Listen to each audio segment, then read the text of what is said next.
Hello everyone. तो आइए शुरू करते हैं प्यारे बच्चों आज कक्षा 7th का विज्ञान की वर्कशीट नंबर जो हमारा अर्धवार्षिक परीक्षा है इसकी सितंबर 2023 के क्वेश्चनों के आंसर।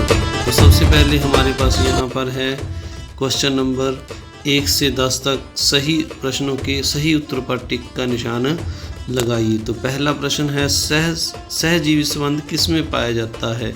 तो इसका उत्तर है सी, लाइकेन में सहजीवी संबंध पाया जाता है। दूसरा प्रश्न है फलीदार पौधों की जड़ों की गांठों में पाया जाने वाला जीवाणु है। तो जो फलीदार पौधों की जड़ों में जीवाणु पाया जाता है उसको राइजोबियम कहते हैं। इसके बाद नेक्स्ट तीसरा क्वेश्चन है आहार को शरीर के अंदर लेने की क्रिया को डैश कहते हैं। तो इस क्रिया को अंतग्रहण कहते हैं। तो अगला क्वेश्चन है एक वयस्क व्यक्ति के मुख में कितने प्रकार के दांत होते हैं? तो ये 4 प्रकार के दांत आपकी किताब में भी है। तो 4 प्रकार के दांत होते हैं। इसके बाद अगला क्वेश्चन है क्वेश्चन नंबर 5 है। यहाँ पर मानव के शरीर में सामान्य ताप क्या होता है? तो मानव शरीर का सामान्य ताप 37 डिग्री होता है। B option. पानी निम्न प्रकार द्वारा उबलता है। तो पानी है जो वह संवहन विधि द्वारा उबलता है। क्वेश्चन नंबर 7 है दही में कौन सा अम्ल होता है? तो दही में प्यारे बच्चों लैक्टिक अम्ल होता है, यानी इसका जो ए ऑप्शन है वो सही उत्तर है। इसके बाद नेक्स्ट क्वेश्चन है क्वेश्चन नंबर 8 अनेक कारखानों के कचरे में कौन सा पदार्थ मिश्रित होता है? तो ज़्यादातर जो कारखानों का कचरा है उसमें अम्ल यानी एसिड मिक्स होता है। अगला क्वेश्चन है 9 नंबर निम्न में से कौन सा रासायनिक परिवर्तन है? तो बर्फ़ का पिघलना, रबड़ का खींचना, लकड़ी का काटना ये भौतिक परिवर्तन है। नंबर 4 डी भोजन का पाचन जो है रासायनिक परिवर्तन है। कॉपर सल्फेट का विलयन का रंग होता है। तो कॉपर सल्फेट के विलयन का रंग ब्लू यानी नीला होता है। इसके बाद है नेक्स्ट क्वेश्चन है 11 से 13 तक दिशा निर्देश अनुसार करो, यानी पहले यहाँ फिलिंग द ब्लैंक्स हैं। पत्तियों में हरे रंग वर्णक होता है जिसमें डैश कहते हैं। हरा रंग वर्णक होता है जिसे क्लोरोफिल कहते हैं। अमावस्या की आकृति डैश प्रकार की होती है। तो अमावस्या की आकृति जो अंग्रेजी का हमारा जे है उसके आकार की उस टाइप की अमावस्या होता है।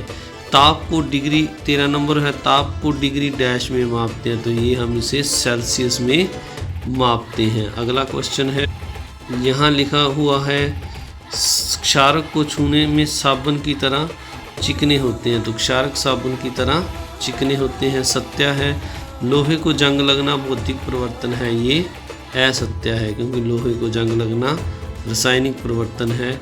इसके बाद अगला क्वेश्चन है क्वेश्चन नंबर 16 परजीवी एवं मृत जीवी में क्या अंतर है? 16 नंबर क्वेश्चन है 20 से 30 शब्दों में उत्तर दीजिए। जो जीव परजीवी की परिभाषा में हम लिखेंगे जो जीव अन्य जीव जैसे परपोषी से अपना भोजन तथा आवास प्राप्त करते हैं उन्हें परजीवी कहते हैं, जैसे अमरवेल। और मृत जीवी जो जीव पौधे और जंतुओं के गले सड़े भागों से जैविक पदार्थों से अपना भोजन प्राप्त करते हैं उन्हें हम मृत जीवी कहते हैं। तो यह जैसे यहाँ पर एग्जाम्पल कवक है। तो यहाँ पर प्यारे बच्चों पदार्थों लिखना रह गया है, आप इसको पदार्थों सही कर लें। पदार्थों से अपना भोजन प्राप्त करता है उसे जैसे कवक। तो अगला क्वेश्चन है धीरग क्वेश्चन नंबर 17 धीरग्रोम क्या है वह कहाँ पाए जाते हैं? तो क्षुद्रांत की आंतरिक भित्ति पर उंगली के समान उभरी हुई संरचनाएं धीरग्रोम कहलाती हैं। तो ये कहाँ पाए जाते हैं? तो ये शुरू में हमने बता दिया क्षुद्रांत की आंतरिक भित्ति पर उंगली के समान उभरी हुई संरचनाएं इन्हें धीरग्रोम कहते हैं। इसके बाद नेक्स्ट क्वेश्चन है 18 नंबर लोहे की वस्तुओं को जंग लगने के 4 उपाय बताइए। लोहे को जंग लगने से हम किस प्रकार से बचा सकते हैं? नंबर 1 पेंट करके, नंबर 2 ग्रीस की परत चढ़ाकर, नंबर 3 पर हम लिख सकते हैं जिंक की परत चढ़ाकर जिसे यशद लेपन कहते हैं, और नंबर 4 पर लोहे की वस्तुओं को नमी से, पानी से दूर रख के हम इनको जंग लगने से बचा सकते हैं। नेक्स्ट क्वेश्चन है 19 से 21 तक निम्न प्रश्नों के उत्तर 30 से 40 शब्दों में दीजिए या लिखिए। तो 19 नंबर में लिखा हुआ है चालक, ऊष्मा चालक और ऊष्मारोधी किसे कहते हैं? प्रत्येक के 2 उदाहरण भी लिखो। तो ऊष्मा चालक क्या होते हैं? जो पदार्थ अपने में से होकर ऊष्मा को आसानी से जाने देते हैं, उन्हें ऊष्मा का चालक कहते हैं, जैसे लोहा और तांबा। और ऊष्मारोधी जो पदार्थ अपने में से होकर ऊष्मा को आसानी से नहीं जाने देते, जैसे यहाँ पर हम लिख देंगे प्लास्टिक अथवा लकड़ी। ये इसके 2 उदाहरण हैं। अगला क्वेश्चन है उदासीकरण के प्रक्रम को उदाहरण देते हुए समझाइए। तो उदासीकरण क्या होता है? किसी अम्ल और किसी क्षारक के बीच होने वाली अभिक्रिया उदासीकरण कहलाती है। इससे जो पदार्थ बनता है उसका क्या है? उसे लवण कहते हैं। इस प्रक्रिया में लवण बनता है। ये यहाँ पर हमने उदाहरण लिखी है। हाइड्रोक्लोरिक अम्ल HCl और सोडियम हाइड्रोक्साइड NaOH जब दोनों को मिलाया जाता है, अम्ल और क्षारक को, सोडियम हाइड्रोक्साइड क्षारक है, तो नया जो प्रोडक्ट बनता है सोडियम क्लोराइड, हम इसको लवण कहते हैं और साथ में जल और ऊष्मा निकलती है। तो अगला क्वेश्चन है कॉपर सल्फेट के क्रिस्टल कैसे बनते हैं? वर्णन कीजिए। तो ये कॉपर सल्फेट के क्रिस्टल कैसे बनते हैं, आइए देखते हैं।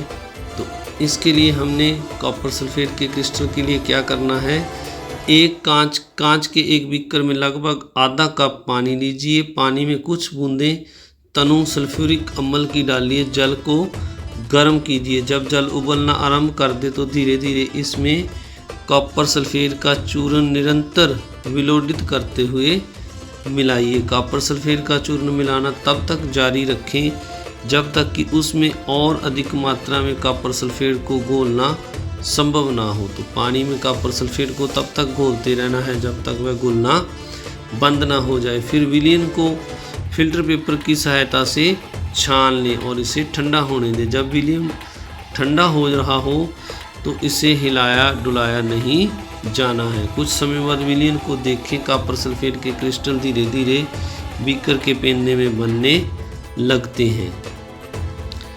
इसके बाद हमारा जो 22 नंबर क्वेश्चन है, निम्न प्रश्नों के उत्तर 50 से 60 शब्दों में लिखें। प्रकाश संश्लेषण क्रिया का वर्णन कीजिए, समीकरण भी लिखिए। तो प्रकाश संश्लेषण क्रिया का हमने यहाँ पर वर्णन करना है और एक समीकरण लिखना है।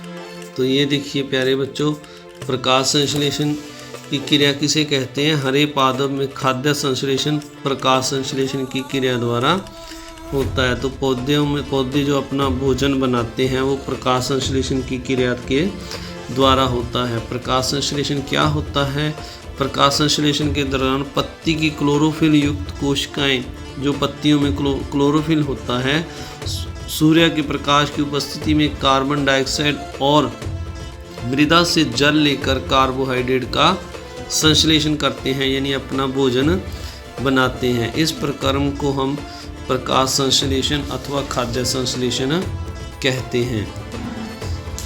तो इस प्रक्रम को निम्नलिखित समीकरण द्वारा दर्शाया जा सकता है। तो समीकरण इसमें ऊपर लिखी हुई है। कार्बन डाइऑक्साइड और जल, सूर्य का प्रकाश, क्लोरोफिल की उपस्थिति में कार्बोहाइड्रेट और ऑक्सीजन का निर्माण इस प्रक्रम में होता है। तो यहाँ लिखा भी हुआ है, इस प्रक्रम में ऑक्सीजन निर्मुक्त होती है, कार्बोहाइड्रेट मंड स्टार्च में परिवर्तित हो जाता है। तो कार्बोहाइड्रेट से स्टार्च यानी मंड बन जाता है जो पौधों में संचित हो जाता है। पत्ती में स्टार्च की उपस्थिति प्रकाश संश्लेषण के प्रक्रम को संपन्न होना दर्शाती है। स्टार्च भी एक प्रकार का कार्बोहाइड्रेट है, ये गलत लिखा गया, कार्बोहाइड्रेट होता है।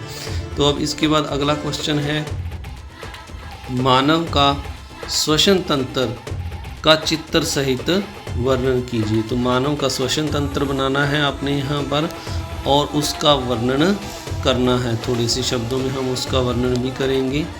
तो ये यहाँ पर आपकी किताब में भी चित्र है मानव के श्वसन तंत्र का। तो जो इसमें विभिन्न भाग हैं वो हमारे श्वसन तंत्र के दर्शाए गए हैं। नासा गुहा, मुख गुहा, ग्रसनली फेफड़े, श्वासनली फेफड़ा और पसलियाँ जो हैं यहाँ दिखाई गई हैं और नीचे यहाँ पर डायफ्राम दिखाया गया है। तो ये हमारे मानव का जो श्वसन तंत्र है उसका चित्र है। आइए इसके बाद थोड़ा सा इसका वर्णन भी देख लेते हैं। तो यहाँ पर हमने लिखना है, हम अपने नाखूनों नासाद्वार से वायु श्वास से अंदर लेते हैं। जब हम वायु को अंत श्वसन द्वारा अंदर लेते हैं तो यह हमारे नाखूनों से नासा गुहा में चली जाती है। नासा गुहा से वायु श्वास नली से होकर हमारे फेफड़ों में जाती है। फेफड़े वक्ष गुहा में स्थित होते हैं।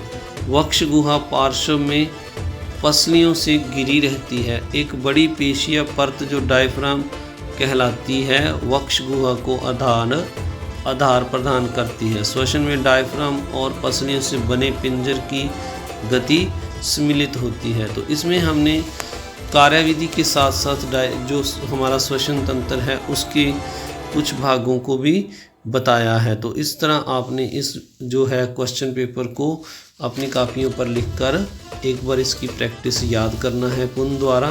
तो आप सभी का इस वीडियो को देखने के लिए बहुत बहुत धन्यवाद।